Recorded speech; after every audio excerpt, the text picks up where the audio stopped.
Kay Misaka na sa 45 ang gikatahong nakalas nga kinabuhi human miigo ang magnitude 7.8 nga linog sa Mindanao. Sumala ka na makasama sa update sa Office of Civil Defense alasay sa buntag Hunyo 10, 2026. Samtang gikumpirma sab ni Ezra James Fernandez, Information Officer for Operations sa OCD-11 nga Anaa sa 12 ang natalang patay sa tibuok Davao Region. Sumala sab ni Officer in Charge sa National Office of Civil Defense nga si Assistant Secretary Bernardo Rafaelito Alejandro IV. Niabot na sab sa kapin 600 ang kinatibuk ang nasamdan ug 17 niini ang natala nga namising. Sagad matud pa niini nagikan sa General Santos City, Davao Occidental ug Sarangani Province.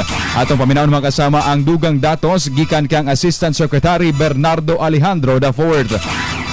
In terms of lifelines naman, 29 roads ay apektado and 11 bridges and 1 seaport and 1 airport. But again, these are all temporary or tentative numbers, no? At ongoing pa po ang pagsasagawa ng ating rapid damage and needs assessment. Linog sa Mindanao. Linog sa Mindanao.